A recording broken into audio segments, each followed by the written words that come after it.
Tout le monde a ri quand un millionnaire en faillite a adopté une fille sans abri qui travaillait juste pour manger. Il est choqué lorsqu'il réalise qu'elle est un génie. Avant de commencer, dites-moi d'où vous regardez, j'aimerais savoir. Le 52e étage avait autrefois semblé être le sommet du monde pour James Reynolds. Maintenant, alors qu'il regardait le skyline de Chicago depuis la fenêtre modeste de son appartement, cela ressemblait à un rappel cruel de la chute qu'il avait subie. Les lumières scintillantes des immeubles financiers du centre-ville, dont l'un portait autrefois son nom, se moquaient de lui par leur éclat lointain. James fit tournoyer le liquide ambré dans son verre en cristal, le dernier de sa collection de whisky fin. Tout le reste avait disparu, les manoirs, les voitures, le yacht, le respect, tout avait disparu en 6 semaines dévastatrices, quand Victor Blackwood, son partenaire commercial depuis 3 décennies et supposé meilleur ami, avait orchestré la trahison financière la plus élégante de mémoire récente. Au bâtisseur d'empire, murmura James amèrement à la pièce vide, levant son verre dans un toast moqueur avant d'avaler profondément, accueillant la brûlure familière. Les paroles du médecin ce matin-là résonnaient dans son esprit, « Votre tension est dangereusement élevée, monsieur Reynolds. Le stress vous tue. » James rit sans humour. Bien sûr que c'était ça. Voir 30 ans de travail s'évaporer du jour au lendemain pousserait n'importe qui au bord de la rupture. Les cauchemars avaient été incessants. Debout dans la salle de réunion alors que les actions s'effondraient, regardant un puissant Blackwood transférer des milliards vers des comptes offshore, les regards de pitié des anciens employés alors que la sécurité l'escortait hors du bâtiment. James Reynolds, le génie financier qui avait bâti Reynolds Financial Group à partir de rien, réduit à une leçon d'avertissement. Il appuya son front contre la vitre froide, son reflet révélant un homme qu'il reconnaissait à peine. À 58 ans, sa présence autrefois imposante s'était fanée. De profondes rides creusaient des chemins de ses yeux à sa mâchoire. Ses costumes sur mesure avaient été remplacés dans son placard par un pull usé et un pantalon qui convenait mieux à sa nouvelle condition. « Quel héritage ai-je réellement laissé ?» se demanda-t-il, la voix brisée dans le silence de son appartement. Des chiffres sur un écran. Des bâtiments portant mon nom qui seront renommés d'ici 1 an. À quoi tout cela aura-t-il servi? Le cri lointain d'une sirène attira son attention vers les rues en dessous, où de petites silhouettes se hâtaient dans la première neige de la saison, de vraies personnes avec de vraies vies, tandis que lui avait vécu dans des abstractions, projections de marché, évaluation d'actifs, analyse de risques. Il avait été si certain de son impact sur le monde. James vida le dernier verre de son whisky, posa le verre vide et prit une décision. Demain serait différent. Demain, il sortirait de ces murs qui étaient à la fois un refuge et une prison. Demain, il se souviendrait de ce que signifie vivre dans le monde réel, pas dans cette ère raréfiée où les fortunes se font et se défont à coups de frappe sur un clavier. James Reynolds ignorait alors que demain changerait tout de manière qu'il n'aurait jamais pu calculer. Le matin accueillit Chicago sous une pluie battante qui transforma les rues de la ville en rivière grise et rapide. James serra son manteau usé autour de lui en marchant sans but, laissant la pluie masquer les larmes qu'il se refusait à verser. Depuis des semaines, son médecin serait content, au moins il était dehors. Il faillit la manquer, une petite silhouette recroquevillée sous le vent de ce qui avait autrefois été une librairie. L'enfant ne devait pas avoir plus de 8 ans, assise en tailleur sur un carton qui la protégeait à peine du froid humide. Devant elle s'étalait une collection délicate de créations en papier, des animaux en origami réalisés avec une minutie surprenante. James aurait continué son chemin, comme tout le monde pressé de passer, si la fille ne l'avait pas regardé à ce moment précis. Leurs regards se croisèrent et il se figea. Les siens étaient étonnamment vifs, possédant une profondeur impossible chez quelqu'un d'aussi jeune, intelligente, méfiante et incroyablement vieille d'esprit. « Voulez-vous en acheter un, monsieur ?» Sa voix était claire et assurée. Pas une once de supplique comme chez les vendeurs de vin de rue. Ils coûtent $1 chacun, mais ils dureront pour toujours si vous les gardez au sec. James se retrouva à s'agenouiller pour examiner son travail. « C'est vous qui les avez faits ? » ?»« Oui, monsieur. Le signe est le plus difficile, mais mon préféré, c'est le renard. » Il prit un petit renard en papier, admirant la précision de ses plis. « Je m'appelle James. »« Et toi, comment t'appelles-tu » Sophia répondit, ses petits doigts arrangeant ses articles avec une efficacité professionnelle. « Où sont tes parents » Les mains de la fillette s'immobilisèrent un instant. « Ma grand-mère est à l'hôpital. Je m'occupe des choses jusqu'à ce qu'elle aille mieux. » James remarqua 2 hommes de l'autre côté de la rue qui les observaient avec un intérêt inquiétant. Quelque chose de protecteur s'éveilla en lui, une sensation inconnue après des années de détachement corporatif.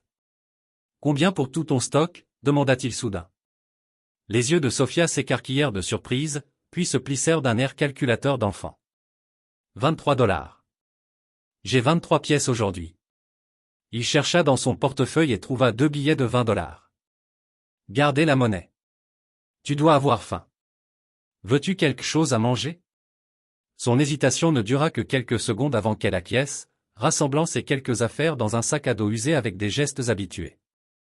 Ils se dirigèrent vers un dîner proche, et James regarda avec une inquiétude silencieuse Sophia dévorer un sandwich comme si elle ne savait pas quand elle mangerait à nouveau. Pendant qu'elle mangeait, elle griffonna distraitement sur une serviette en papier. En regardant par-dessus, James fut surpris de voir non pas des gribouillis d'enfants, mais des équations mathématiques complexes, des formules qu'il peinait à comprendre malgré son expérience financière. « Sur quoi travailles-tu là » demanda-t-il casualement. Sophia couvrit rapidement la serviette de sa main. « Juste des chiffres. Ils m'aident à réfléchir. » À cet instant, en regardant cette petite fille aux capacités extraordinaires, vivant au bord de la survie, quelque chose changea dans le cœur brisé de James Reynolds. Le monde avait plus à offrir que son auto-apitoiement. Et peut-être, juste peut-être, avait-il plus à offrir au monde qu'il ne l'avait cru. À l'approche du soir, James fit face à un dilemme inattendu. La pluie s'était intensifiée et Sophia n'avait aucun endroit sur où aller. « J'ai une chambre en plus », se surprit-il à dire, autant à lui-même qu'à la fillette. « C'est juste mon bureau, mais il y a un canapé-lit. » Sophia l'observa avec ses yeux étrangement perspicaces. « Pourquoi m'aiderais-tu ? » La plupart des gens passent simplement leur chemin, une question légitime, à laquelle James n'était pas sûr de pouvoir répondre. Peut-être parce que je sais ce que c'est que le monde qui passe à côté de toi. Cette nuit-là, il improvisa une chambre dans son bureau, dégageant des documents financiers du canapé-lit. Sophia s'endormit presque immédiatement, serrant son sac à dos comme s'il pouvait disparaître. James resta dans l'encadrement de la porte, regardant la montée et la descente régulière de sa petite poitrine, submergé par ce tournant étrange que sa vie avait pris. Le lendemain matin, il appela Rebecca Harper, une assistante sociale qui avait souvent critiqué les politiques froides de son entreprise lors des réunions communautaires. Elle arriva sceptique, mais son regard se radoucit en rencontrant Sophia. « Vous comprenez que c'est hautement inhabituel » dit Rebecca à voix basse dans la cuisine. « Je devrais la placer en famille d'accueil d'urgence immédiatement. Elle a besoin de stabilité. Sa grand-mère est à l'hôpital. » Ça pourrait être temporaire, argumenta James. Les sourcils de Rebecca se levèrent. James Reynolds plaidant pour la compassion plutôt que la procédure, elle n'aurait jamais cru voir ça un jour. Lorsqu'elle interrogea Sophia seule, la fillette fut franche sur sa situation. Sa grand-mère avait fait un AVC 3 semaines auparavant. N'ayant pas d'autres membres de la famille, Sophia survivait seule plutôt que de risquer la famille d'accueil. Elle est extraordinaire, admit Rebecca ensuite. Mais le système a des protocoles. Le système a failli, répliqua James. Je demande la tutelle temporaire pendant que nous localisons sa grand-mère et évaluons la situation. 2 jours plus tard, ils se présentèrent devant le juge de la famille Michael, un homme que James reconnaissait des événements caritatifs de sa vie passée. La surprise du juge de voir l'ancien titan de la finance dans sa salle d'audience était évidente. Monsieur Reynolds, vous demandez la tutelle temporaire d'une mineure avec qui vous n'avez aucun lien préalable, c'est bien cela. Oui, votre honneur. Et qu'est-ce qui vous qualifie pour cette responsabilité? Vos circonstances récentes sont bien documentées. James sentit la petite main de Sophia glisser dans la sienne. Le geste, si simple et empreint de confiance, cristallisa quelque chose en lui. Votre honneur, je souhaiterais modifier ma requête, dit-il d'une voix plus forte qu'elle ne l'avait été depuis des mois. Je demande à adopter Sophia de manière permanente. Un souffle d'étonnement traversa la salle d'audience. Le clipboard de Rebecca tomba au sol avec fracas. Le juge Michael se pencha en avant, une sincère confusion marquant ses traits. Monsieur Reynolds, c'est très inhabituel. Que pourrait offrir un homme qui a tout perdu à cet enfant? James baissa les yeux vers Sophia, puis les releva vers le juge. Une seconde chance, votre honneur. Pour nous deux. En quittant le tribunal avec une approbation temporaire en attendant les enquêtes à domicile et les vérifications de fond, Sophia leva les yeux vers lui. Vous n'étiez pas obligé de faire ça. Je sais, répondit James, soudainement terrifié et exalté par la voie qu'il avait choisie. Mais parfois, ce sont les décisions qu'on ne planifie pas qui nous sauvent. Les premières semaines de cet arrangement improbable mirent à l'épreuve James et Sophia d'une manière qu'aucun des deux n'avait anticipée. Pour un homme habitué à diriger des équipes d'analystes financiers et à avoir des repas préparés par des chefs privés, les défis banals de la parentalité se révélèrent humbles. Qu'est-ce qu'un petit déjeuner équilibré exactement, marmonna James un matin, regardant désespérément son réfrigérateur presque vide.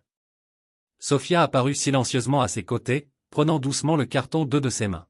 « Je peux faire des œufs brouillés », proposa-t-elle. « Grand-mère m'a appris avant de tomber malade. » James regarda cette petite fille casser les œufs dans un bol avec assurance, ses mouvements précis et habitués. Sa poitrine se serra, mêlant admiration et tristesse. « Tu ne devrais pas avoir à cuisiner pour toi-même, dit-il doucement. « C'est mon travail maintenant, haussa les épaules Sophia. On fait tout ce qu'il faut. » La sagesse contenue dans ses paroles, bien au-delà de ses 8 ans, le toucha profondément. Cet après-midi-là, il s'inscrivit à un cours de cuisine basique et commanda des courses livrées chaque semaine. L'école représenta un autre défi. Après des tests d'évaluation qui laissèrent les administrateurs ébahis, Sophia fut placée 2 classes au-dessus de son niveau mais semblait néanmoins s'ennuyer avec le programme. Lorsque le téléphone sonna pendant la première tentative de James pour faire une lasagne, une voix sévère répondit « Monsieur Reynolds, ici Madame Winters, la prof de maths de Sophia. Nous devons discuter immédiatement du comportement de votre fille. » James ressentit une bouffée de colère protectrice qu'il ne se connaissait pas. Quel est le problème? Elle a publiquement corrigé mes solutions en classe et suggéré une approche totalement différente pour résoudre les équations. C'était assez perturbant. Ce soir-là, après une conférence parents-professeurs tendue, James s'assit avec Sophia sur le sol du salon, entouré de ses cahiers de maths. « Tu ne peux pas simplement dire aux profs qu'ils ont tort, Sophia. » Elle baissa les yeux, ses doigts traçant des motifs sur le tapis. Mais la méthode qu'elle enseignait prendrait 14 étapes supplémentaires pour les problèmes complexes. J'ai montré une façon plus efficace.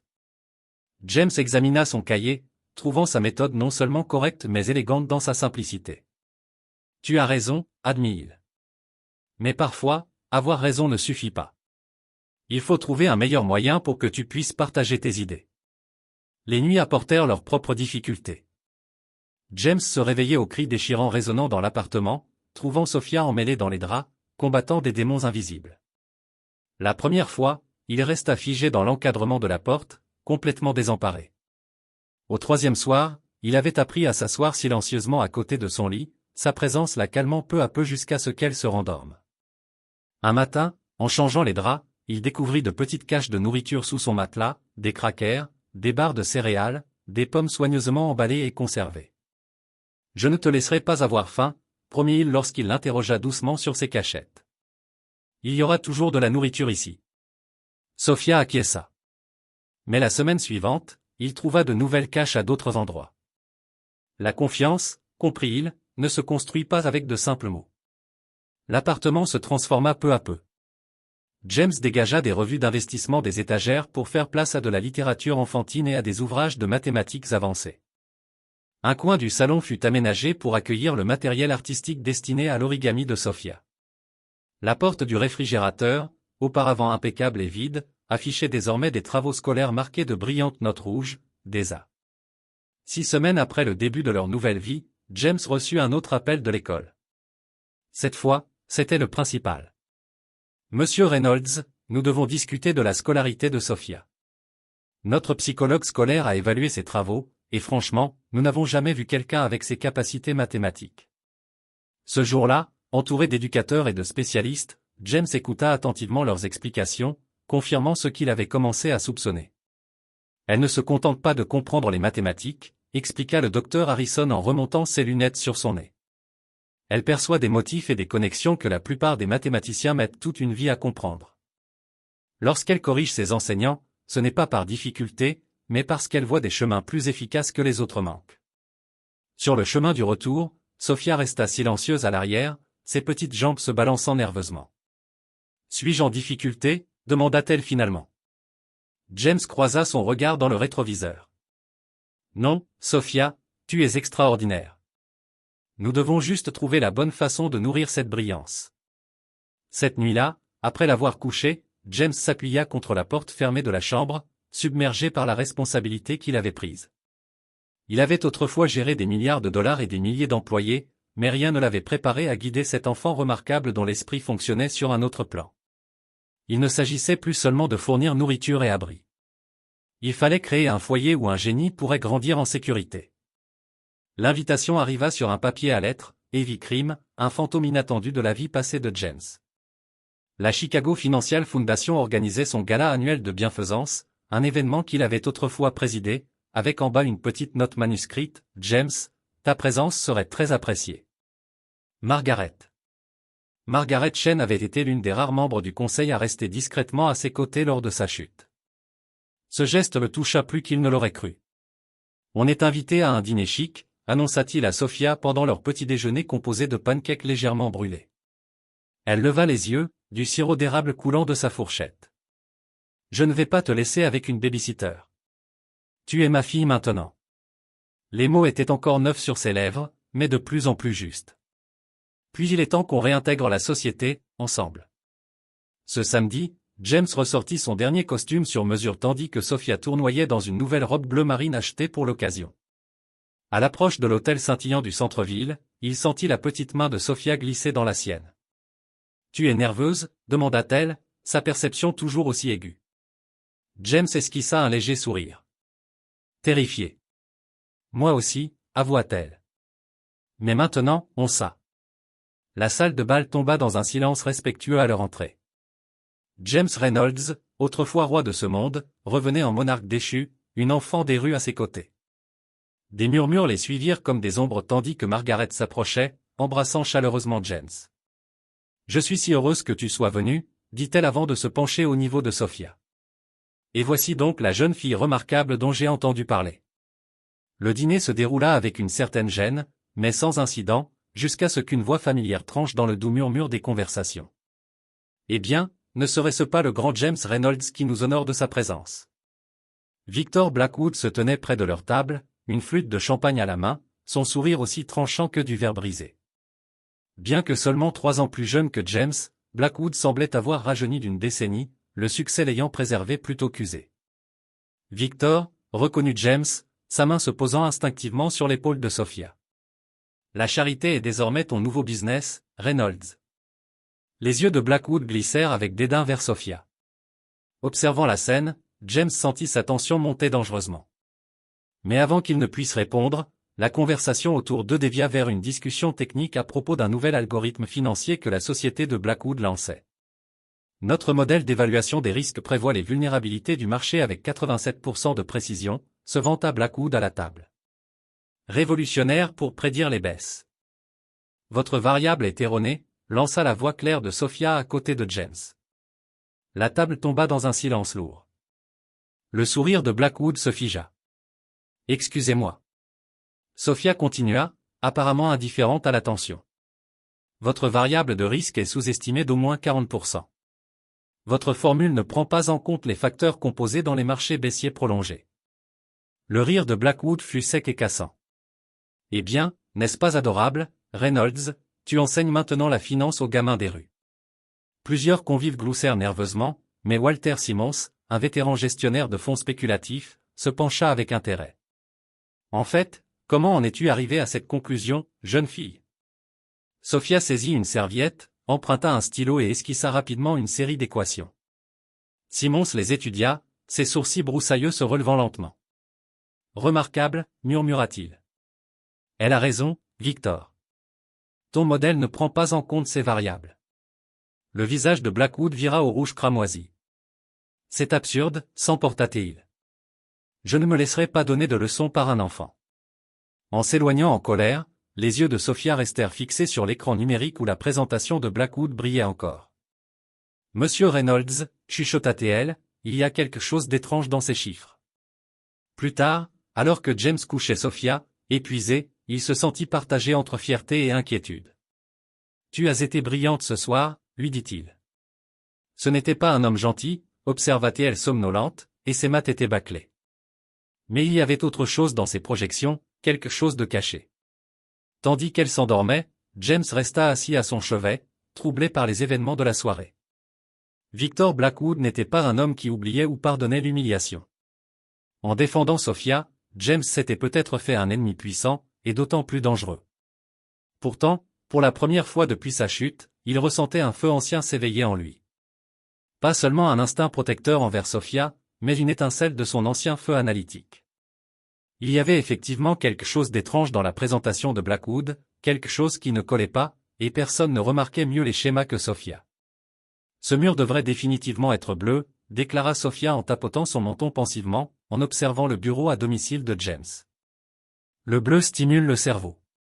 3 mois après leur vie commune, James avait enfin accepté la requête persistante de Sophia de transformer l'appartement. Il était resté trop longtemps un mausolée à sa vie passée, une décoration austère et impersonnelle d'un homme dont l'existence tournait autour des salles de réunion et des bilans comptables. Bleu, alors, acquiesça James en retroussant les manches de son vieux sweat Harvard. Et ta chambre? Jaune, répondit-elle sans hésiter. Comme le soleil. Le week-end fut un tourbillon de pots de peinture, de bâches et de réarrangement de meubles. James démontra son imposant bureau en acajou, dernier vestige de son trône d'entreprise.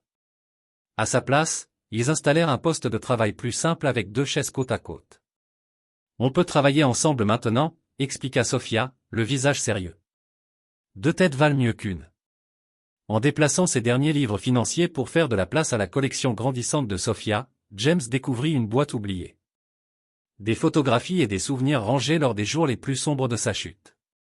Parmi eux, une photo de ses parents devant leur modeste boulangerie de Chicago, prise bien avant son ascension vers la richesse et la notoriété. « Ce sont tes parents ?» demanda Sophia en regardant par-dessus son épaule. « Oui, ils ont travaillé incroyablement dur pour que je puisse aller à l'université. » Il passa un doigt sur leur visage souriant. « Ils n'ont jamais vécu pour voir à quel point j'ai gravi les échelons ou à quel point je suis tombé. » Sophia examina la photo. « Ils ont l'air gentils. Je pense qu'ils seraient heureux pour nous. » Cette simple observation fit couler des larmes inattendues aux yeux de James. Dimanche soir, l'appartement était transformé. La chambre de Sophia brillait de murs jaunes chaleureux ornés de diagrammes mathématiques qu'elle avait dessinés elle-même. Le salon, autrefois un étalon de gris corporatif, présentait maintenant un mur d'accents bleus vibrants et des coussins colorés. Surtout, ils avaient transformé la salle à manger peu utilisée de James en un espace d'apprentissage dédié, avec des étagères remplies de livres et un grand tableau blanc pour les équations de Sophia. Cette nuit-là, après que Sophia se soit couchée, James s'installa dans le salon fraîchement repeint en sirotant un thé plutôt qu'un whisky. L'appartement ne lui rappelait plus son échec, mais devenait une toile pour quelque chose de nouveau. Pour la première fois en plus d'1 an, il ressentit une paix véritable. Sa contemplation fut interrompue par un bruit léger venant de la chambre de Sophia. Ouvrant doucement la porte, il la trouva profondément endormie au milieu d'une mer de livres ouverts, pas des histoires pour enfants, mais des ouvrages universitaires sur les mathématiques avancées, la physique théorique et l'informatique. Sa petite main tenait encore un crayon, et à côté d'elle, des pages remplies d'équations complexes, beaucoup à noter de ses propres remarques. Avec précaution, pour ne pas la réveiller, James rassembla les livres. Un attira particulièrement son attention, un manuel de niveau post-universitaire sur la finance algorithmique. Dans les marges, Sophia avait réécrit des théorèmes entiers, simplifiant et améliorant les travaux publiés par des mathématiciens chevronnés. James s'assit au bord de son lit, observant sa fille extraordinaire dormir, son esprit brillant temporairement au repos. L'enfant qui vendait des origamis dans la rue il y a quelques mois redéfinissait maintenant, sans effort apparent, des principes mathématiques qui avaient valu des prix Nobel à d'autres. Tandis qu'il lui retirait délicatement le crayon de la main et tirait la couverture sur ses épaules, une idée commença à germer dans l'esprit de James. Son empire financier avait pu s'effondrer, mais peut-être avait-il reçu une seconde chance, créer quelque chose de bien plus précieux, un héritage non pas de richesse, mais d'innovation authentique et de potentiel humain.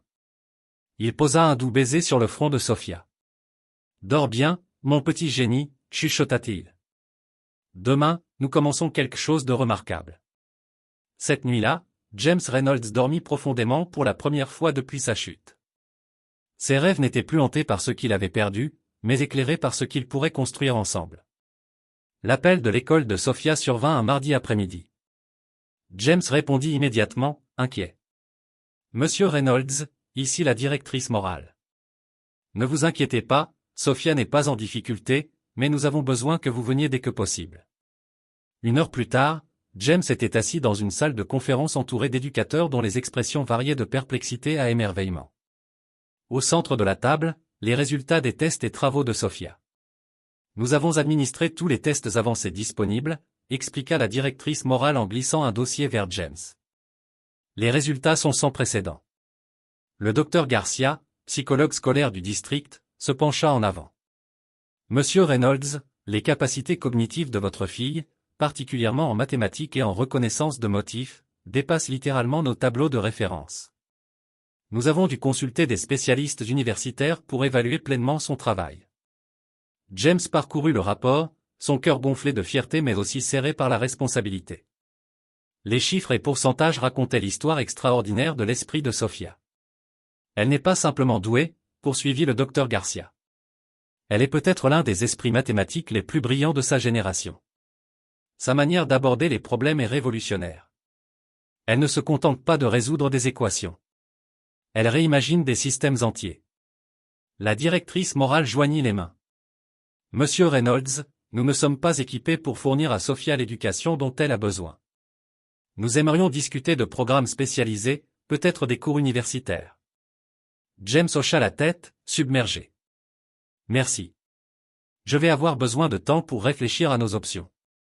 De retour chez lui, il trouva Sophia à la table de la cuisine, ses devoirs terminés depuis longtemps, désormais profondément plongée dans un manuel de calcul avancé. Comment s'est passée ta réunion ? Demanda-t-elle sans lever les yeux. Éclairante, répondit-il prudemment. Sophia, pourquoi ne m'as-tu pas dit à quel point tes capacités mathématiques sont avancées ? Elle haussa les épaules, redevenant soudainement la petite fille de 8 ans qu'elle était. Je ne voulais pas être différente. Pas plus que je ne le suis déjà. Être différent n'est pas une mauvaise chose, dit doucement James. C'était dans la rue. Sa voix baissa. Se faire remarquer, ça attire l'attention. Et être remarqué n'est pas toujours sûr. Une douleur protectrice serra la poitrine de James. Tu es en sécurité maintenant, et ton esprit est un don, pas quelque chose à cacher. Après le dîner, tandis que Sophia prenait sa douche, la curiosité de James le mena dans sa chambre. Avec une compréhension nouvelle, il chercha des indices sur l'étendue complète de ses capacités. Sous son lit, James découvrit une cachette de carnets remplis d'équations, d'algorithmes et de modèles théoriques bien au-delà de tout ce qu'il avait imaginé. Un carnet en particulier attira son attention, des entrées datées retraçant des motifs mathématiques que Sophia avait observés en vivant dans la rue. Elle avait développé des formules complexes prédisant le flux de piétons à différents moments de la journée, des conditions météorologiques optimisant les ventes, et même des algorithmes calculant les emplacements les plus efficaces pour vendre ses origamis. Ce qui semblait être la survie désespérée d'un enfant était en réalité un génie appliquant des mathématiques avancées aux dures réalités de la vie dans la rue. Lorsque Sophia apparut en pyjama, elle trouva James assis sur son lit, les carnets étalés autour de lui. « Tu n'étais pas censé voir ça », murmura-t-elle en se serrant dans ses bras. « Sophia, » dit James, la voix chargée d'émotion, « c'est extraordinaire. »« Ce ne sont que des chiffres, » répondit-elle, les yeux baissés. « Juste des façons de donner un sens aux choses. » James leva un carnet contenant les schémas de flux piétonniers. Ce ne sont pas que des chiffres. C'est des mathématiques appliquées brillantes. Tu ne survivais pas par hasard. Elle s'assit à côté de lui, ses petits doigts suivant les équations qu'elle avait créées. Les gens sont prévisibles, si on les observe assez longtemps. J'ai calculé quand les personnes les plus généreuses passeraient, quel coin avait la meilleure visibilité mais une présence policière minimale, quel moment avait le plus de passages piétonniers mais la moindre concurrence entre vendeurs. Tu as créé des modèles prédictifs pour lesquels des entreprises du Fortune 500 paieraient des millions, et tu l'as fait pour vendre des renards en papier. Un léger sourire traversa son visage. L'algorithme du renard était particulièrement efficace. James passa un bras autour de ses épaules. Tout ce temps, je pensais te sauver, mais c'est ton esprit qui te sauvait, d'une manière que je n'aurais jamais imaginée. Cette nuit-là, longtemps après que Sophia se soit endormie, James resta dans leur salon fraîchement repeint, une réalisation remarquable lui apparaissant. Au milieu de la perte de tout ce qu'il avait jadis valorisé, il avait gagné quelque chose d'inestimable. Pas seulement une fille à aimer, mais un esprit capable de changer le monde. Le vrai trésor, comprit-il maintenant, avait toujours été là, caché en pleine lumière. Vendu d'origami sous la pluie à un coin de rue de Chicago. Incapable de dormir, James erra dans l'appartement silencieux, son esprit fourmillant d'idées pour l'éducation de Sophia. Dans le couloir, il remarqua une lumière bleue filtrée sous la porte de leur espace de travail commun. Il hésita, puis poussa doucement la porte. Sophia était penchée sur son vieil ordinateur, son petit visage illuminé par l'écran. Des lignes de code défilaient rapidement alors que ses doigts dansaient sur le clavier avec une précision exercée. Il est passé minuit, dit doucement James, la faisant sursauter. Je n'arrivais pas à dormir, bafouilla-t-elle en tentant de fermer le programme. Attends, dit James en s'approchant, posant une main sur son épaule. Sur quoi travailles-tu? Sophia mordit sa lèvre, partagée, puis soupira. J'analyse quelque chose. Je ne savais pas si je devais t'en parler. James tira une chaise à côté d'elle. Sur l'écran, des données financières complexes circulaient dans ce qui semblait être un programme d'analyse sophistiqué. Où as-tu obtenu ces données? Demanda-t-il, reconnaissant des fragments de schémas de trading. Dans les registres publics de Reynolds Financial, expliqua-t-elle. J'ai étudié l'effondrement. La poitrine de James se serra. Pourquoi? Parce que ça n'avait pas de sens. Ses yeux sérieux croisèrent les siens. Les mathématiques n'étaient pas logiques. Elle montra l'écran où des graphiques colorés visualisaient des schémas de trading des mois précédant l'implosion de son entreprise. Regarde ces schémas, ce ne sont pas des fluctuations de marché aléatoires. Ce sont des actions délibérées. Son doigt traça une série d'anomalies subtiles. Quelqu'un a créé un algorithme conçu pour déclencher des défaillances en cascade dans les systèmes de gestion des risques de ta société. James se pencha, son expertise financière se réveillant après des mois d'inactivité. Empreinte numérique de sabotage. Blackwood, murmura-t-il. Sophia acquiesça. Je crois aussi. Mais ce n'est pas tout. Elle cliqua sur un autre écran affichant des transactions cryptées. J'ai développé un algorithme pour suivre les flux d'argent cachés. Ces transactions n'ont de sens que si. Si quoi? Demanda James. Sauf si elles n'étaient jamais censées disparaître complètement. Sa voix s'emballa. Monsieur Reynolds, papa, je pense que la plupart de l'argent n'a pas disparu. Il est caché, en attente. James fixa l'écran, des décennies d'expertise financière lui permettant de comprendre ce que Sophia venait de découvrir. Sa chute n'avait pas été un simple détournement de fonds. C'était un jeu d'ombres élaboré, conçu pour faire disparaître temporairement des actifs afin qu'ils réapparaissent une fois toutes les enquêtes terminées. Blackwood n'a pas juste volé l'argent, dit James lentement. Il a créé une stratégie de réapparition programmée. Exactement, les yeux de Sophia brillaient du frisson du défi intellectuel. Les algorithmes sont programmés pour reconsolider les actifs dans environ 18 mois. Assez de temps pour que toutes les enquêtes se terminent, avant une tentative de transfert ailleurs. James passa une main dans ses cheveux, l'esprit en ébullition. Comment as-tu découvert ça? J'ai remarqué des écarts dans les évaluations des actifs effondrés. Les mathématiques ne collaient pas, elle haussa les épaules, comme si c'était évident. Les chiffres doivent toujours s'équilibrer. Et tu as créé toi-même ce programme de suivi? Elle hocha la tête. Je travaille dessus la nuit.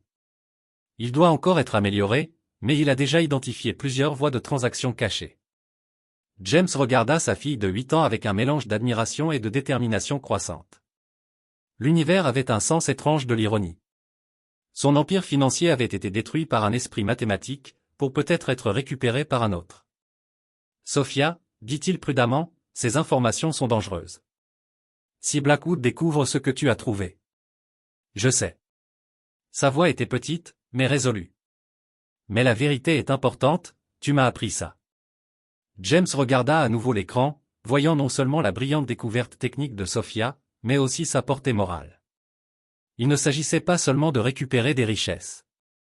C'était une question de justice pour des milliers d'employés et d'investisseurs qui avaient tout perdu. Nous allons avoir besoin d'aide, dit-il enfin. Et nous devrons être extrêmement prudents. Le visage de Sophia s'éclaira d'un sourire timide. Alors, on va faire quelque chose. James hocha la tête, une flamme oubliée se ravivant dans son âme. Oui. Ensemble. À l'aube sur Chicago, père et fille restèrent blottis devant l'ordinateur. Leurs ombres s'étiraient longuement à travers la pièce, deux esprits unis par les mathématiques, la justice et le lien inattendu qui les avait transformés. Une électricité familière emplissait l'air dans l'appartement des Reynolds. Le placard de rangement, autrefois rempli de souvenirs financiers oubliés, avait été transformé en centre d'opération improvisé. 3 grands tableaux blancs couvraient les murs, remplis de diagrammes complexes, de chronologie et de segments de code. Un serveur sécurisé bourdonnait dans un coin, exécutant jour et nuit les algorithmes de suivi de Sophia. Ils avaient donné un nom à leur mission, Projet Phénix. Comme l'oiseau mythique, ils visaient à ressusciter la justice des cendres de la tromperie. Il nous faut plus de puissance de calcul, annonça Sophia un matin, ses cheveux en tresse désordonnés tandis qu'elle étudiait les derniers résultats algorithmiques. Le module de reconnaissance des motifs surchauffe quand il suit les transferts offshore. James hocha la tête en prenant note. Je vais voir ce que je peux arranger, mais il nous faut aussi une expertise humaine, quelqu'un qui comprend l'infrastructure technique utilisée par Blackwood. Cet après-midi-là, tandis que Sophia assistait à son cours de mathématiques de niveau universitaire nouvellement organisé, James visita une petite société de conseil en technologie dans le centre-ville de Chicago. Sarah Lawson avait été l'architecte principal des systèmes chez Reynolds Financial avant l'effondrement. Contrairement à beaucoup de cadres, elle avait refusé l'offre généreuse de Victor Blackwood de rejoindre sa nouvelle entreprise. James Reynolds, dit-elle en se levant de derrière son bureau modeste, je ne pensais pas te revoir un jour. Bonjour Sarah, répondit-il en remarquant la fatigue dans ses yeux. J'ai besoin de ton expertise. Off the record. Les stores du bureau de Sarah étaient baissés tandis que James expliquait avec précaution ce que Sophia avait découvert. Il omettait certains détails, notamment l'étendue complète du génie de sa fille, mais partageait assez pour faire comprendre la gravité de leur découverte. Alors, une fillette de 8 ans a déchiffré ce que des équipes d'enquêteurs fédéraux n'ont pas pu. Sarah avait l'air sceptique. Elle voit des schémas que les autres manquent, dit simplement James. Mais il nous faut quelqu'un qui comprenne les systèmes de l'intérieur. Sarah examina les échantillons de données qu'il avait apportés. Son expression passa du doute à une concentration intense. Ces signatures de transactions, murmura-t-elle, ils utilisent une version modifiée du protocole de sécurité que j'avais développé avant de partir. Elle releva vivement la tête. J'ai toujours pensé que l'effondrement était trop propre, trop complet. Blackwood n'est pas seulement brillant, il est méticuleux. Il ne laisserait jamais de boulaches. Sauf si ces boulaches faisaient partie du plan, suggéra James. Un crime parfait avec une exécution différée. Le soir venu, Sarah accepta de rejoindre le projet Phénix, apportant une expertise technique cruciale et, tout aussi important, un désir passionné de justice. L'équipe comptait désormais 3 membres, James avec son savoir-faire financier, Sarah avec ses connaissances système, et Sophia avec son insight mathématique extraordinaire. Les jours devinrent des semaines alors qu'il travaillait à démêler le stratagème de Blackwood. L'appartement bourdonnait d'activité. James se sentait revigoré d'une manière qu'aucune de ses journées d'affaires les plus fructueuses n'avait égalé. Ce n'était plus une question d'accumulation de richesses, mais de réparer un tort profond. Une nuit, alors qu'il triait de nouvelles pistes transactionnelles, Sophia devint soudain silencieuse. « Qu'y a-t-il » demanda James, reconnaissant son air pensif. « Si nous réussissons, dit-elle lentement, qu'arrive-t-il à toutes ces personnes qui ont tout perdu ?» James s'arrêta, réfléchissant attentivement à sa question. Dans sa poursuite concentrée pour démasquer Blackwood, il n'avait pas pleinement envisagé les conséquences. Idéalement, les actifs seraient rendus aux investisseurs et anciens employés, expliqua-t-il, mais le processus juridique serait complexe. Les doigts de Sophia tapotaient un rythme sur la table, un geste fréquent quand elle réfléchissait profondément. Et si nous pouvions faire plus que simplement exposer la fraude, suggéra-t-elle. Et si nous pouvions créer un système qui empêche que cela arrive à d'autres ? Sarah leva les yeux de son ordinateur. À quoi penses-tu, Sophia ? L'algorithme que je développe ne suit pas seulement les actifs cachés, expliqua-t-elle, l'excitation montant dans sa voix. Il identifie les signatures mathématiques des transactions frauduleuses avant qu'elles ne causent des dégâts systémiques. Avec des améliorations, il pourrait devenir un système immunitaire financier. James et Sarah échangèrent un regard, reconnaissant l'ampleur potentielle de ce que proposait Sophia. Cela transformerait la sécurité financière au niveau mondial, dit Sarah. Mais Blackwood ne tombera pas sans combattre. S'il réalise ce que nous faisons, il tentera de nous arrêter. James, sombre, ajouta, c'est pourquoi nous devons être prêts à toute éventualité. Cette nuit-là, ils établirent des protocoles de sécurité rigoureux. Toutes les communications numériques furent cryptées. Les preuves physiques furent stockées dans plusieurs lieux sécurisés. Plus important encore, ils développèrent des procédures d'urgence pour se séparer en cas de découverte. Plus tard, alors que James couchait Sophia, plus tard que d'habitude à cause de leur travail intensif, il ressentit un mélange de fierté et d'inquiétude. « Es-tu sûr de vouloir continuer » demanda-t-il doucement. Il n'est pas trop tard pour reculer et laisser les autorités gérer cela. Sofia leva les yeux vers lui, son jeune visage solennel. La rue m'a appris quelque chose d'important, dit-elle. La justice n'arrive pas toute seule. Ce sont les gens qui la font arriver. Elle serra sa main. Nous pouvons la faire arriver. James sentit une vague d'émotion. En moins d'1 an, sa vie s'était transformée, du désespoir à un but, de l'isolement à la famille. Quels que soient les dangers à venir, ils les affronteraient ensemble. Alors qu'il fermait la porte de sa chambre, son téléphone vibra.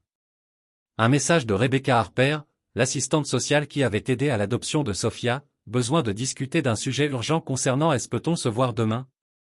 James fronça les sourcils devant ce message inattendu. Tout au long de leur opération, ils avaient maintenu les apparences. Les visites régulières de Rebecca s'étaient poursuivies sans incident. Quelle urgence pouvait-il bien y avoir? Il ignorait alors que le projet Phoenix allait bientôt faire face à sa première menace sérieuse au café. James choisit pour sa rencontre avec Rebecca Harper un lieu surplombant Millennium Park, offrant à la fois intimité et sécurité publique. Il arriva en avance et sélectionna une table dans un coin avec une vue dégagée sur toutes les entrées, une précaution devenue naturelle depuis le début du projet Phoenix. Rebecca arriva précisément à l'heure, son habituel sang-froid professionnel légèrement effrité. Ses cheveux étaient tirés sévèrement en arrière, des cernes sombres marquant ses yeux. « Merci de me recevoir », dit-elle en s'installant, refusant le menu. Comment Sofia s'adapte-t-elle à ces cours avancés? James conserva une expression agréable tout en notant mentalement la question inhabituelle et directe de Rebecca sur les détails académiques de Sofia, information qu'il avait délibérément gardée vague dans leurs rapports réguliers. Elle s'épanouit, répondit-il prudemment. Quelle est cette affaire urgente dont vous parliez? Les doigts de Rebecca tapotaient nerveusement sur sa tasse de café. J'ai reçu des inquiétudes concernant l'environnement de vie de Sofia. Apparemment, il y aurait des questions sur des activités inhabituelles dans votre domicile. Un frisson parcourut James. Quel genre d'activité? Équipement électronique, horaires irréguliers, visiteurs fréquents, demanda-t-il, évoquant Miss Lawson. Rebecca se pencha en avant. James, si vous êtes impliqué dans quelque chose qui pourrait compromettre le bien-être de Sofia. Notre vie à la maison est parfaitement appropriée, l'interrompit James fermement. Sarah Lawson donne des cours d'informatique à Sofia. Cet équipement est pour son éducation. Rebecca l'observa longuement. Je vous crois, mais je dois effectuer une visite domiciliaire inopinée aujourd'hui, si possible. Quelque chose dans son ton déclencha les alertes internes de James, aiguisées par des décennies de négociations à hauts enjeux. La demande de Rebecca ne correspondait pas au protocole standard, surtout pour une affaire qui avançait sans accroc depuis des mois. Bien sûr, accepta-t-il avec calme. Mais je devrais libérer mon après-midi. Demain matin conviendrait-il mieux? Visiblement soulagée, Rebecca acquiesça. Demain, 1re heure. Après leur séparation, James appela immédiatement Sarah. Il faut tout sécuriser, maintenant. En moins d'1 heure, James et Sarah avaient déplacé tous les documents sensibles liés au projet Phoenix au bureau de Sarah. Sofia, revenant de son cours universitaire, comprit rapidement la situation. Elle travaille pour lui, non, demanda-t-elle, sa perspicacité étonnant les adultes. On ne sait pas, répondit James, même si ses instincts penchaient pour oui. Ce soir-là, alors que Sofia faisait ses devoirs dans sa chambre, James activa le petit système de sécurité qu'ils avaient récemment installé. Une caméra discrète montrait Rebecca Harper s'approchant de leur immeuble 12 heures avant sa visite programmée. Je le savais, murmura Sarah en les regardant voir Rebecca crocheter habilement la porte de leur appartement. Sur le flux vidéo, ils observèrent Rebecca fouiller méthodiquement l'appartement, photographiant des documents et plaçant ce qui semblait être des dispositifs de surveillance à des endroits stratégiques. Lorsqu'elle entra dans la chambre de Sofia, James se tendit, mais elle se contenta de jeter un regard à l'enfant endormi avant de poursuivre sa fouille. Elle est minutieuse, nota Sarah, sombre. Professionnelle, acquiesça James, un plan déjà en tête. Revenons, je veux accueillir notre visiteuse surprise convenablement. Le visage de Rebecca devint livide lorsqu'elle sortit du couloir et trouva James assis calmement dans le salon, attendant. Vous travaillez tard, Rebecca, demanda-t-il doucement. James, j'étais inquiète après notre conversation et j'ai décidé de faire ça. Sa voix resta contrôlée. Les caméras avaient tout enregistré. Son assurance s'effondra instantanément. Il m'a forcé, murmura-t-elle en s'affaissant dans une chaise. Blackwood a des preuves qui pourraient détruire ma carrière. Des erreurs de documentation que j'ai faites il y a des années. Il a menacé de m'exposer si je ne l'aidais pas. L'aider à faire quoi, exactement, demanda James. Vous surveillez, avoua Rebecca. Au début, ce n'était que des rapports réguliers, mais récemment il est devenu obsédé par Sophia, surtout après l'incident du dîner de charité. Il veut tout savoir de ses capacités mathématiques, de ses routines, de ses devoirs. Un froid glacial s'installa dans l'estomac de James. Et que lui as-tu dit? Rien de plus que ce que tout le monde pouvait observer, insista Rebecca. Mais il sait que vous travaillez sur quelque chose. Il est convaincu que la fille sait quelque chose qui pourrait le menacer. James s'approcha, sa voix dangereusement basse. Et sait-il ce qui arrive à ceux qui menacent ma fille? Rebecca détourna le regard. Vous ne comprenez pas. Victor Blackwood n'est pas seulement riche. Il est connecté. Des gens puissants le protègent. Ses yeux croisèrent ceux de James. Vous pensez honnêtement qu'il permettrait à une enfant des rues de détruire son empire? Depuis le couloir, une petite voix résonna. Je ne suis plus juste une enfant des rues. Sophia se tenait là, en pyjama, son expression bien plus mûre que ses années. J'ai une famille maintenant, et nous allons l'arrêter.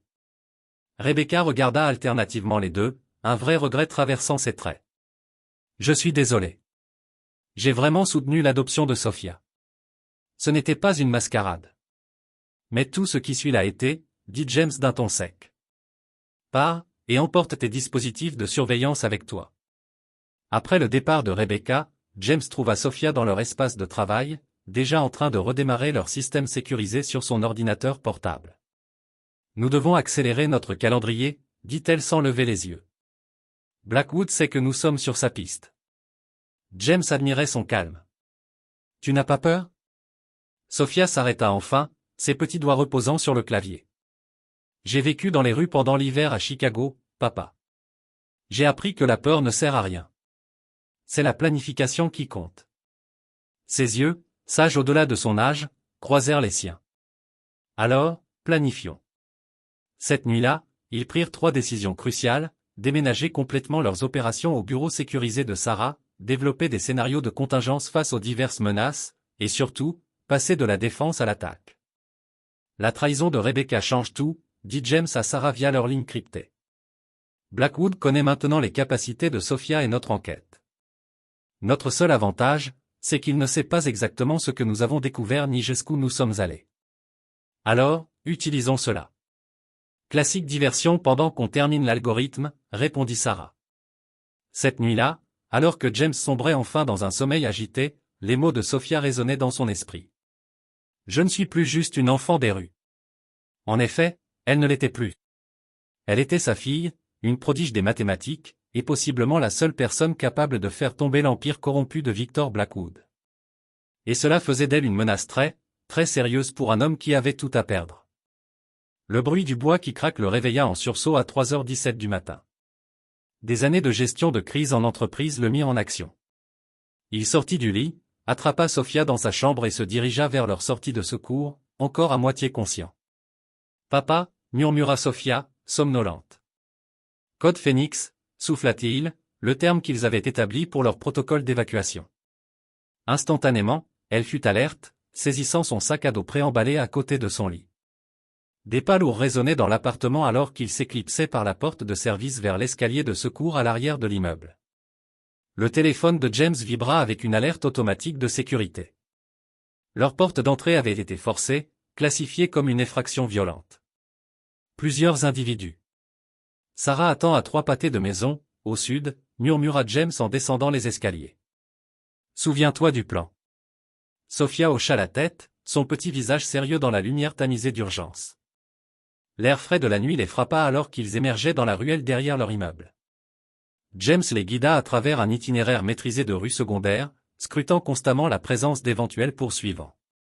Enfin, ils atteignirent le point de rendez-vous désigné où la modeste berline de Sarah attendait, phares éteints. Ils nous ont trouvés plus vite que prévu, dit Sarah en montant à l'arrière. Les dispositifs de surveillance doivent avoir une activation à distance. James hocha la tête, sombre. Active le protocole de séparation. Sarah le regarda vivement. Es-tu sûr? La sécurité de Sophia passe avant tout. La planque préétablie était un petit appartement au-dessus d'une librairie familiale dans un quartier discret. À l'aube, James aida Sophia à déballer les essentiels tandis que Sarah sécurisait le périmètre. Combien de temps devons-nous rester séparés? Demanda Sophia d'une voix calme malgré les événements de la nuit. Pas longtemps, promit James, même si l'incertitude le rongeait. Je vais attirer leur attention pendant que toi et Sarah terminez l'algorithme. C'est plus sûr s'ils se concentrent sur moi. Les yeux de Sophia, trop perspicaces pour son âge, scrutèrent son visage. Tu ne me dis pas tout, soupira James en s'agenouillant à sa hauteur. Ma tension artérielle remonte encore.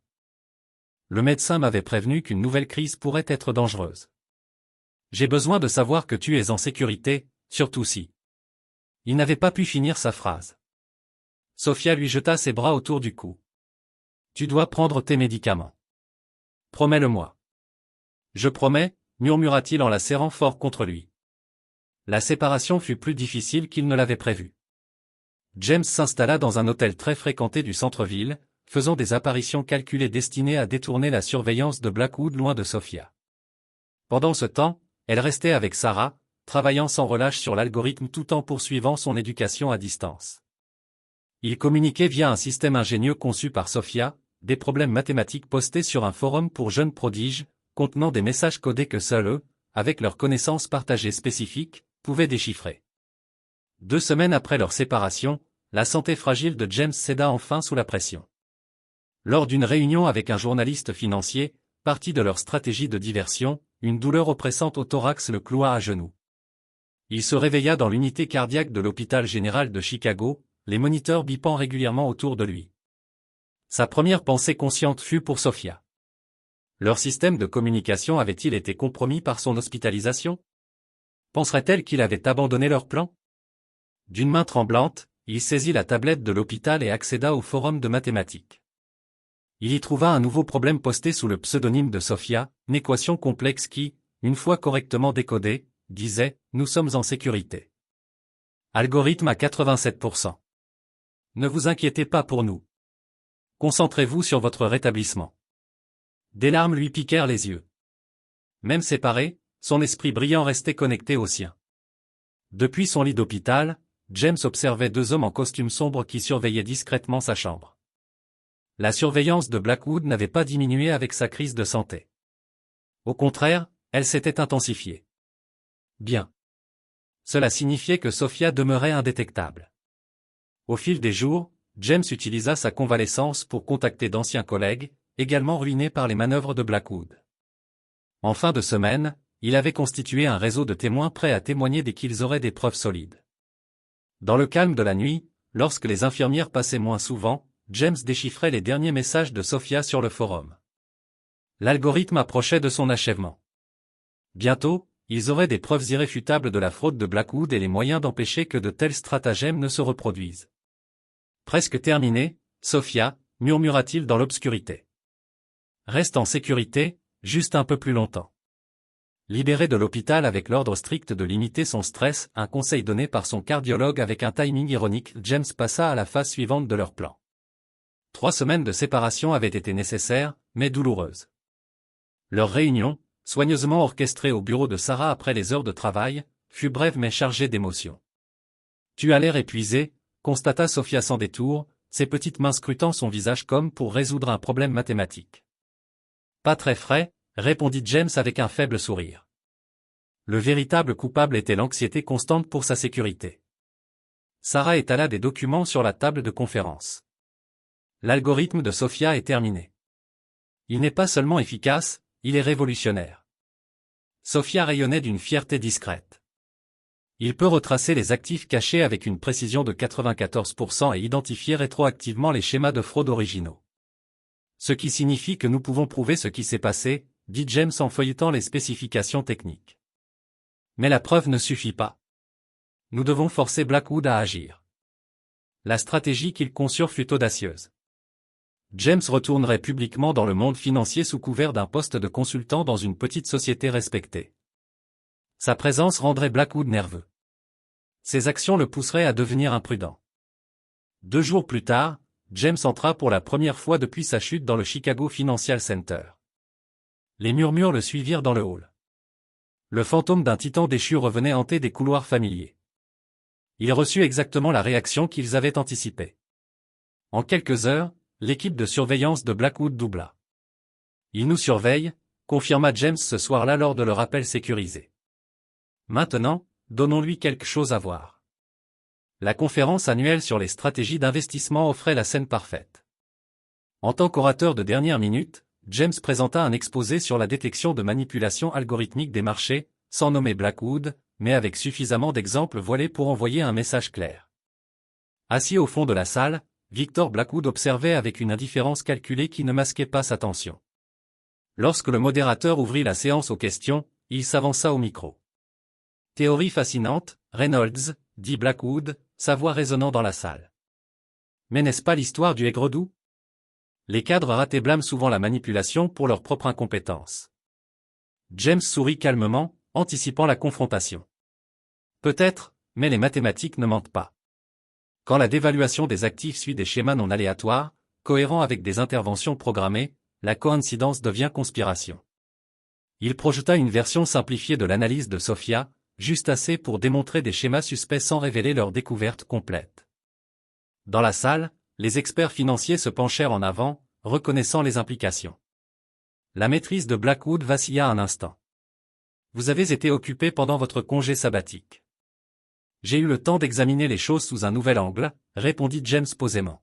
« Les enfants voient souvent des schémas que les adultes manquent. » La référence à Sophia était délibérée, un message que seul Blackwood comprendrait pleinement. À la fin de la session, Blackwood coinça James près de la sortie. « Quoi que vous pensiez avoir découvert doit rester théorique, » avertit-il d'une voix basse. « Pour le bien de tous. » James soutint son regard.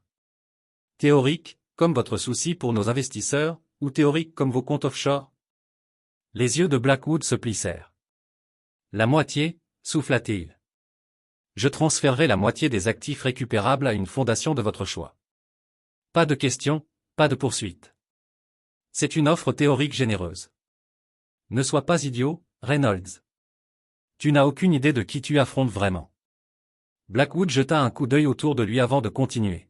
« Je peux faire préparer les papiers demain. 50%, c'est mieux que rien, ce que tu auras si tu poursuis cette croisade. » Le piège était tendu. Alors que Blackwood s'activait à déplacer les actifs, l'algorithme de Sophia suivait parfaitement chaque transaction, capturant des preuves irréfutables de la fraude initiale et de la tentative actuelle de dissimulation. Cette nuit-là, dans leur communication sécurisée, James raconta la confrontation. « Il a proposé la moitié, » expliqua-t-il. « Il a essayé de faire passer ça pour généreux. Environ 4,7 milliards de dollars, calcula Sophia immédiatement. « Mais ce n'est pas une question d'argent, n'est-ce pas ? » « Non, » acquiesça James. « C'est une question de justice, et de tenir une promesse que j'ai faite à une petite fille qui vendait des origamis sous la pluie. » La réponse de Sophia prit la forme d'une équation complexe qui, une fois résolue, révéla un message simple, « Je crois en toi, papa. » Alors que James se préparait à dormir, son téléphone vibra avec un texto d'un numéro inconnu, moins généreux à moitié. L'alternative est dévastatrice. Dernière chance. Le jeu entrait dans sa phase finale et dangereuse. Dans le calme d'avant l'aube au bureau de Sarah, 3 silhouettes épuisées étaient réunies autour d'une table de conférence couverte de preuves de la fraude élaborée de Victor Blackwood. Après des semaines de séparation, l'équipe complète s'était rassemblée pour préparer ce qui pourrait être leur dernier coup décisif. « Laissez-moi vérifier que je comprends bien, » dit Sarah en relevant ses lunettes sur le nez. Blackwood a proposé de restituer discrètement la moitié des actifs volés, environ 4,7 milliards, sans poursuite, sans publicité, sans reconnaissance de culpabilité. « C'est bien ça, » confirma James en regardant Sophia, qui organisait méthodiquement les impressions des relevés de transactions. Malgré l'heure tardive, sa concentration restait inébranlable. « Nous pourrions accepter, » souligna Sarah pragmatiquement. « Prendre l'argent, créer la fondation dont vous avez parlé, aider des milliers de personnes à s'en sortir en toute sécurité. » James hocha lentement la tête. « Oui, c'est une option. » « Mais ce n'est pas de la justice, » intervint Sophia sans lever les yeux de son travail. L'autre moitié représenterait toujours des milliers de vies brisées, des gens ayant perdu leur maison, leurs économies, leur retraite. Elle leva enfin les yeux pour croiser ceux de son père. Et Blackwood resterait libre de recommencer. Il y a aussi la question de ton algorithme, ajouta Sarah. Sophia, ce que tu as créé va bien au-delà du simple suivi de la fraude de Blackwood. Cela pourrait transformer fondamentalement la sécurité financière mondiale. La pièce tomba dans un silence lourd, alors que le poids de leurs décisions les enveloppait. L'accord proposé résoudrait leurs problèmes immédiats, James et Sophia pourraient vivre confortablement, financer des initiatives éducatives et éviter la confrontation dangereuse qui se profilait. Mais l'alternative, une révélation totale, comportait des risques, bien que ses récompenses potentielles fussent grandes. La menace de Blackwood de conséquences dévastatrices n'était pas un simple discours. Il avait des alliés puissants qui avaient tiré profit de ses manœuvres. Se rendre public signifiait faire face non seulement à des défis juridiques, mais aussi à des dangers physiques. Je dois parler seul à seul avec Sophia, dit finalement James. Lorsque Sarah sortit, il s'assit près de sa fille, prenant ses petites mains dans les siennes. Sophia, je veux que tu saches quelque chose d'important. Quelle que soit la décision que nous prendrons, je suis déjà immensément fier de ce que tu as accompli. Ta brillance, ton courage, ta clarté morale. Il m'humilie chaque jour. Elle serra ses mains. Mais tu es inquiet de ce qui arrivera si nous refusons son offre? Oui, admit-il. Blackwood a des ressources que nous ne comprenons pas entièrement. Les risques sont réels. Sophia réfléchit profondément. Dans la rue, je devais faire des choix chaque jour, où dormir, à qui faire confiance, quand me cacher. La leçon la plus dure n'était pas la survie. Elle soutint son regard, les yeux emplis d'une sagesse qui dépassait son âge. C'était de garder qui tu es tout en survivant. N'importe qui peut survivre en devenant quelqu'un qu'il n'est pas. Le vrai défi, c'est de survivre avec ton âme intacte. James sentit une émotion lui serrer la gorge. Depuis quand es-tu aussi sage? J'ai eu un bon professeur, répondit-elle avec un petit sourire. Un homme qui aurait pu passer devant une petite fille vendant des origamis, mais qui a choisi de la voir. Ils restèrent quelques minutes en silence complice, la décision se cristallisant entre eux sans mots. Lorsque Sarah revint, leur voix était claire. Nous rendons tout public, annonça James. Divulgation complète, preuves irréfutables, aucun accord. Sarah hocha la tête, sans surprise. Je m'en doutais, mais il y a autre chose à considérer. Elle ouvrit son ordinateur, affichant une analyse complexe de l'algorithme de Sophia. Ce n'est pas seulement un outil pour dénoncer Blackwood. Avec un développement approprié, cela pourrait devenir une protection financière, un système d'alerte précoce contre des fraudes similaires à travers le monde. Sophia se pencha en avant, l'excitation illuminant ses yeux fatigués. Tu veux dire, implémenté comme un protocole open source pour les agences de régulation? Exactement, confirma Sarah. Au lieu de punir un seul criminel, nous pourrions protéger des millions de victimes futures. Les implications étaient vertigineuses. Ce qui avait commencé comme une quête personnelle de justice avait évolué en quelque chose d'accent grave porté potentiellement mondial. Le génie mathématique de Sophia, né de la survie dans la rue et nourri par son lien avec James, pourrait transformer les fondements même de la sécurité financière. Ce serait un véritable héritage, dit doucement James. Mieux que des immeubles portant ton nom?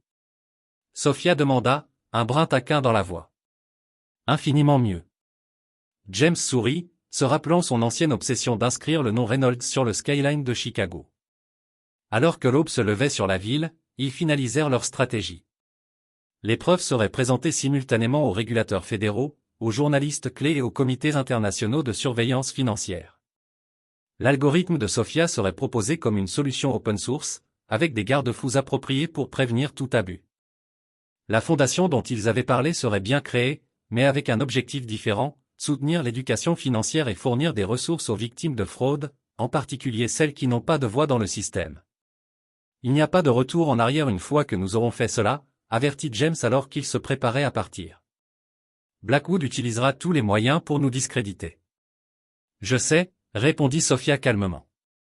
Mais dans la rue, j'ai appris une autre leçon importante. Elle ferma la fermeture éclair de son sac à dos rempli de preuves, son expression était résolue. Les menaces les plus effrayantes viennent des gens qui ne veulent pas que tu prennes conscience de ton propre pouvoir. Alors qu'ils marchaient ensemble dans le jour qui se levait, James réfléchissait à ce parcours extraordinaire qui les avait menés jusqu'à ce moment. Il y a un an, il était un homme brisé, son identité fracassée avec sa fortune.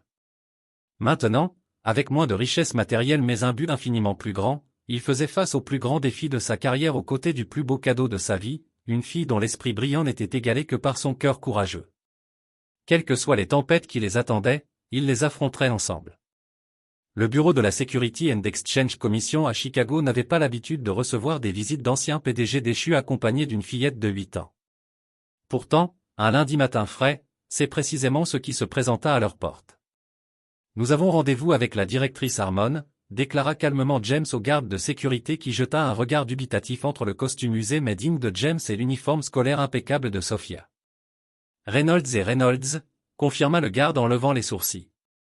Père et fille, affirma James, sa main reposant protectrice sur l'épaule de Sophia. La directrice Eleanor Harmon les accueillit avec une courtoisie professionnelle dissimulant une curiosité évidente. Régulatrice chevronnée avec 30 ans d'expérience, elle avait enquêté sur des centaines de crimes financiers, y compris la première revue, finalement inconclusive, de l'effondrement de Reynolds Financial. Monsieur Reynolds, je dois avouer que votre demande de rendez-vous était inhabituelle, commença-t-elle une fois assis dans son bureau. Ce que nous allons partager est tout aussi inhabituel, répondit James en hochant la tête vers Sophia qui ouvrit son ordinateur portable. Pendant les 2 heures suivantes, ils présentèrent méthodiquement leurs preuves, relevés de transactions, analyse algorithmique, identification de schémas, et chronologie complète. Sophia expliqua les signatures mathématiques de la fraude avec une clarté qui laissa même les enquêteurs financiers chevronnés penchés en avant, fascinés. C'est remarquable, finit par dire la directrice Harmon en enlevant ses lunettes pour se frotter les yeux. Si c'est vérifié, cela représente l'un des crimes financiers les plus sophistiqués que nous ayons jamais documentés. C'est vérifié, l'assura Sophia avec confiance. La certitude mathématique est de 98,7%. Simultanément, à l'autre bout de la ville, Sarah Lawson présentait les mêmes preuves à la division des crimes financiers du FBI, tandis que des paquets numériques étaient envoyés à des journalistes sélectionnés dans les principales publications financières. En fin d'après-midi, les rouages de la justice étaient indéniablement en marche. Des agents fédéraux exécutaient des mandats de perquisition au siège de Blackwood Capital. Les échanges des titres liés furent temporairement suspendus. Le nom de Victor Blackwood défilait sur les bandeaux d'information financière du monde entier. James et Sophia observaient les événements depuis un lieu sûr, mis en place par les autorités fédérales. Comme prévu, la contre-attaque de Blackwood fut rapide et féroce. Ancien PDG de Reynolds Financial lance une campagne de diffamation désespérée, titrait un site d'informations économiques contrôlé par les alliés médiatiques de Blackwood. Un autre mettait en doute l'existence même de Sophia, suggérant qu'elle était une invention de relations publiques destinée à humaniser un cadre déchu. Ils disent que je ne suis pas réel, observa Sophia en lisant les articles sur sa tablette avec un détachement analytique. C'est en fait une stratégie fascinante. James sourit malgré son inquiétude. Comment ça? Ça signifie qu'ils ne peuvent pas attaquer les mathématiques elles-mêmes, expliqua-t-elle. S'ils pouvaient prouver que nos preuves sont fausses, ils le feraient. Au lieu de cela, ils essaient de discréditer la source. En soirée, l'histoire avait dépassé la capacité de Blackwood à la contrôler. Des analystes financiers du monde entier commencèrent à examiner les parties publiées de l'algorithme de Sophia, confirmant sa validité. Des témoignages d'anciens employés de Reynolds Financial corroborèrent la chronologie des activités suspectes précédant l'effondrement de l'entreprise.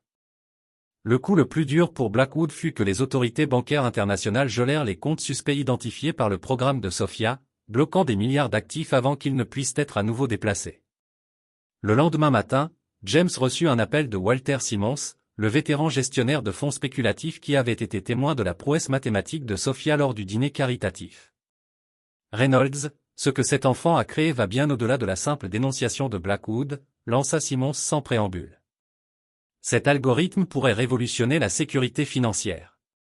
La moitié des firmes de Wall Street analysent déjà les composants publics. Quel est votre objectif final? C'était la question à laquelle ils s'étaient préparés pour la prochaine étape cruciale de leur stratégie.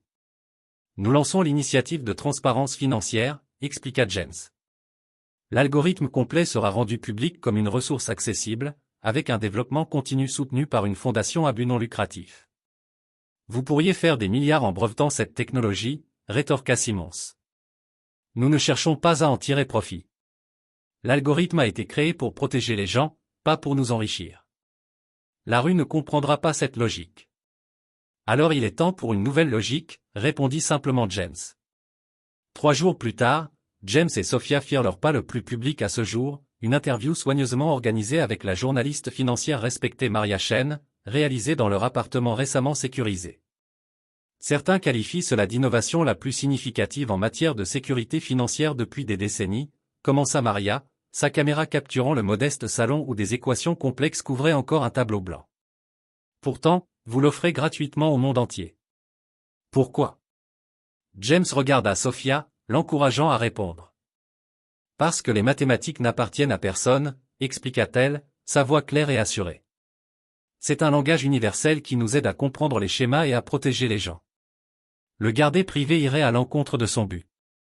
Et que diriez-vous à ceux qui doutent qu'une fillette de 8 ans ait vraiment pu créer un algorithme aussi sophistiqué? Sophia sourit. Je les inviterai à examiner les mathématiques. Les chiffres ne se soucient pas de ton âge. À la fin de l'interview, Maria posa la question que James attendait. Monsieur Reynolds, beaucoup se demandent qui a exactement créé cet algorithme remarquable. Vous avez soigneusement évité de vous en attribuer le mérite. James regarda sa fille avec une fierté indéniable. C'est un esprit brillant qui m'a appris que la vraie valeur ne se mesure pas en dollars. Au-delà de cela, nous préférons laisser le travail parler de lui-même. À la fin de la semaine, des accusations fédérales furent déposées contre Victor Blackwood et 6 de ses associés.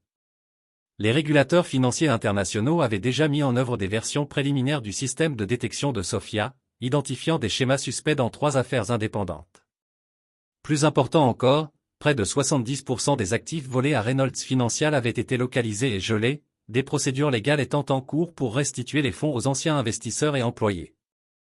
Cette nuit-là, alors que Sophia terminait ses devoirs avancés de mathématiques à la table de la cuisine, James reçut un message texte d'un numéro anonyme, « Ce n'est pas fini, Reynolds ». Il le supprima sans commentaire, choisissant plutôt de se concentrer sur l'enfant remarquable devant lui et l'avenir extraordinaire qu'ils construisaient ensemble. 1 an plus tard, James et Sophia se tenaient côte à côte sur le trottoir où ils s'étaient rencontrés pour la première fois. L'air hivernal portait la même fraîcheur, mais tout le reste avait changé. Difficile à croire que c'était ici, dit Sophia en regardant l'endroit où elle exposait autrefois ses créations d'origami. Âgée maintenant de 9 ans, elle se tenait un peu plus droite, sa posture reflétant la confiance d'une enfant qui sait qu'elle est aimée et estimée. Parfois, les moments les plus importants se produisent dans les endroits les plus ordinaires, répondit James, sa main reposant doucement sur son épaule. Derrière eux s'élevait le siège nouvellement établi de la Reynolds Foundation for Educational Innovation. Financée avec une partie des actifs récupérés de la fraude de Blackwood, la fondation avait déjà lancé des programmes pour enfants doués en mathématiques issus de milieux défavorisés, offrant des opportunités qui n'auraient peut-être jamais existé autrement. Victor Blackwood purgeait sa première année d'une peine de 15 ans pour fraude sur titre, blanchiment d'argent et entrave à la justice. Son empire s'était effondré, mais plus important encore, les mesures de sécurité financière développées à partir de l'algorithme de Sophia avaient été mises en œuvre sur les marchés du monde entier, empêchant déjà 3 tentatives majeures de fraude. Tu aurais pu simplement me donner un sandwich ce jour-là et continuer ton chemin, observa Sophia alors qu'il rentrait au bâtiment de la fondation. La plupart des gens l'auraient fait. James sourit, se rappelant l'homme brisé qu'il avait été, isolé, amer, défini par ses pertes. Je pensais te sauver, murmura-t-il. Je n'avais jamais réalisé que c'était toi qui me sauverais. Le hall de la fondation présentait une vitrine simple. À l'intérieur, soigneusement conservé, se trouvait le premier renard en origami que Sophia lui avait vendu, accompagné d'un tirage encadré de la première ligne de code de son algorithme révolutionnaire. Sous eux, une petite plaque portait l'inscription « Les solutions extraordinaires viennent souvent d'endroits inattendus ». Dans sa nouvelle classe de mathématiques avancées à l'université, les professeurs, initialement sceptiques face à cet enfant prodige, cherchaient désormais régulièrement son avis. Les articles académiques qu'il coécrivait promettaient de transformer non seulement la sécurité financière, mais aussi les approches computationnelles de la reconnaissance de motifs dans de nombreux domaines. « Papa, dit Sophia en entrant dans son bureau donnant sur le skyline de Chicago, est-ce que ta vieille vie te manque? L'argent, le pouvoir, les immeubles avec ton nom dessus? » James réfléchit sérieusement à la question. Certains conforts me manquent, admit-il, mais pas le vide qui les accompagnait. Pas la personne que je devenais. Il regarda sa fille, cet enfant remarquable qui avait transformé sa conception de la richesse, du succès et du sens. Ce que nous construisons maintenant aidera les gens bien longtemps après notre départ, poursuivit-il. C'est un héritage qui en vaut la peine. Sophia hocha la tête, pensive. Je travaille sur quelque chose de nouveau, dit-elle en sortant un carnet de son sac à dos. Une extension de l'algorithme qui pourrait aider à identifier les enfants avec des capacités mathématiques exceptionnelles, surtout dans les communautés défavorisées. Tandis qu'elle expliquait sa dernière innovation, James s'émerveillait du chemin qui les avait menés là. Des profondeurs de son échec au sommet de ce nouveau but, de la survie d'une petite fille dans la rue à l'esprit mathématique révolutionnaire qui changeait le monde, le véritable trésor qu'ils avaient découvert n'était jamais dans des comptes bancaires ni dans des sièges sociaux. Il résidait dans la transformation qui s'opère quand le talent rencontre l'opportunité, quand le sens remplace l'ambition, et quand deux âmes improbables trouvent en l'autre exactement ce dont elles ont besoin pour devenir la meilleure version d'elles-mêmes.